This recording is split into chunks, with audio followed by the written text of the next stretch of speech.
avec 2 amis. La dernière personne à l'avoir vu est un colocataire qui affirme l'avoir déposé vers le parc de Saint-Quentin aux alentours de 15 heures. C'est à la même qu'a cessé d'émettre le téléphone de la fille d'après la police.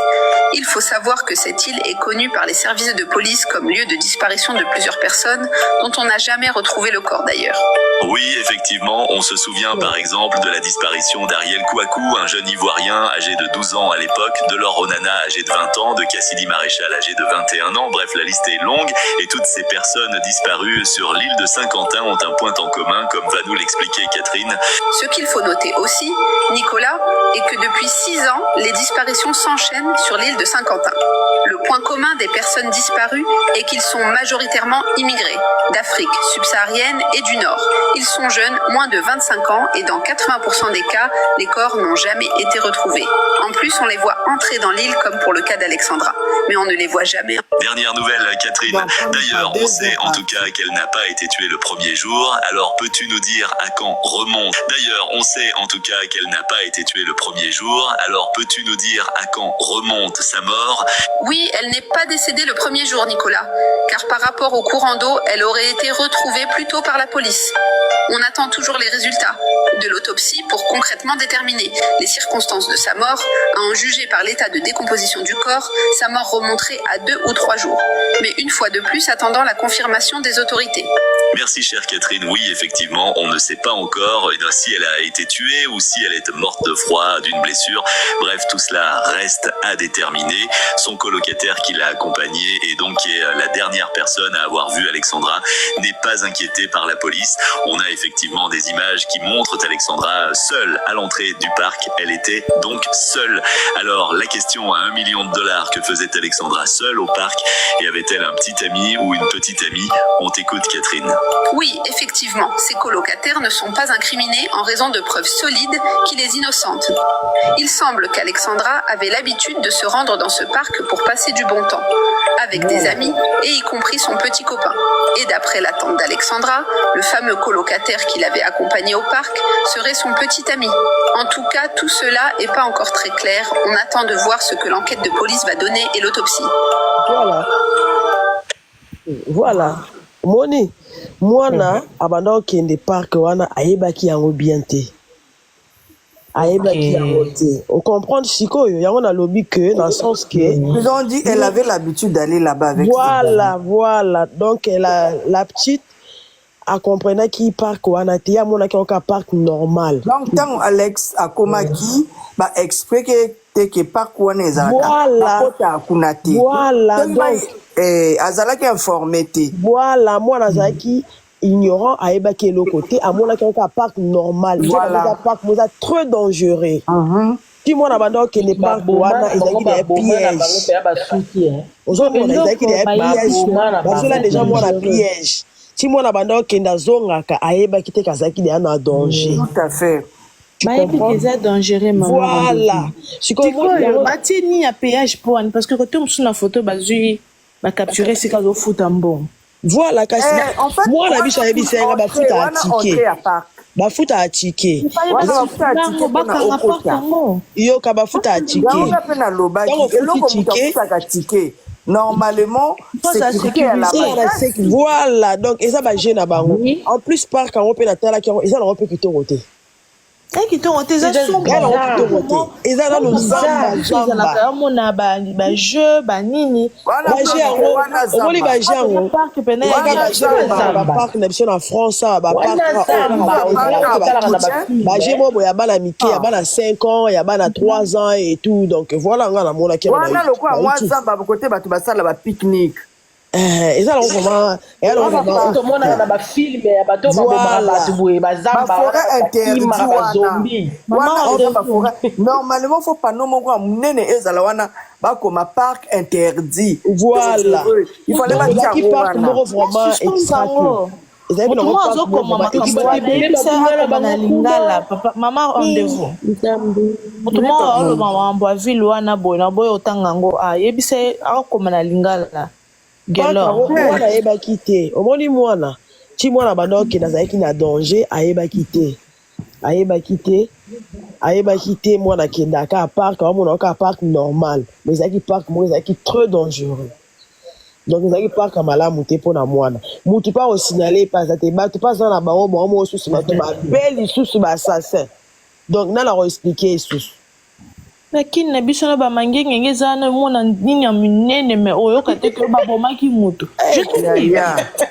Oyo kateke ba bomaki mutu. Ba mangenge nge ba nini ba luzizi la wa competition. Non, ko na tout on na na oyo kateke o eloko mo mabe salami. Et puis Maman MM75. Yango nde bana biso tant ba commune sika batika ka complexe. Voilà. Nana ososa batu mundu te. Ngai ka mindele. Nana linga batu mundu te. Eza complexe mo. Et bana biso bayokaga o biso ba mama bakana ba. Omoni bana biso moko pe ko na mboka oyo. Na mine bango pe bazo capter. Omoni bana na biso moko auto obota na mboka oyo. Ba comprendre déjà mindele. En plus, la petite, elle a kana moto te kuna. Donc du coup, nani moto oyebisaye. Et ça pour te maman américain. C'est pour cela qu'il faut te abana dès qu'il arrive une place parce que ngana maman MM ngana ki participe na mwana biso ozomona liwa mwana même pas noir mo ta na classe so saraté ou azata camarade. Parce yango nga lazo comprendre te.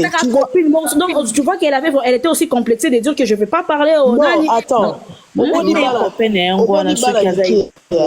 Omoni bala mike tango aye na place azomona ke azui déjà ba copine ya banzongo.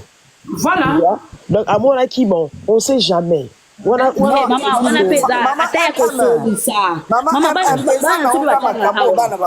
ba mona biso na ba internet.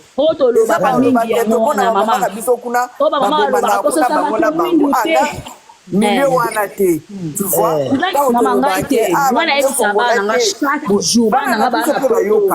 Na ebisa bango so komi na esika eloko ya liboso communauté na yo na église baza famille munene nga atambola bamboka ebele nga na bota na Cameroun na pesa témoignage dans chaque jour j'ai pris l'avion na kata Centrafrique jusqu'à Cameroun na ebesika na okitela te so mo mata avion ebesika okitela te parce que moi la ngope moi na biso pe Alexandre babi pa bota mai na Cameroun ni paraît-il. Mais oui c'est ndenge pe bota moi na Cameroun papa na ya za camerounais ozomona na kiti na Cameroun na aéroport kitoko ndenge wana mwana na ebi mutu te na mona mutu te mais na tunika communauté na nga na tunika garçon moko ngabi est-ce que bi restaurant ba congolais abi congolais ya wapi amemi nga biso bandeko na biso ngambu o ngambu wana pa yamba nga beni na za nzima pesi nga jus na meli mais bi nga zela 30 minutes donc etika o pa na oya Kinshasa batu basalisa na Cameroun bango na boti na Césarienne mutabemelanga mwana mama moka mongo on a mona na restaurant pour la nini te ba na biso baza culture et moi je vois même mes enfants ici vous comprenez ah ben non manger de toutes les façons non il faut parler avec tes sœurs tu n'as démon papa parle avec tes frères au moni Alexandre la descendée toko pese faute te to pese faute te mutakufa ba pesa ke leçon te leçon ba maman leçon ya maman yeto on allait ba kondana mutakufi leçon ze biso ba totika na bana na biso greka ka babunga na kuna balobi te ke communauté tuna ba québécois non ba préciser très bien que malheureusement ce qui est bizarre batango bakota kuna mingi bazimigre bato babunga naka balobia c'est bon ba yebi na bango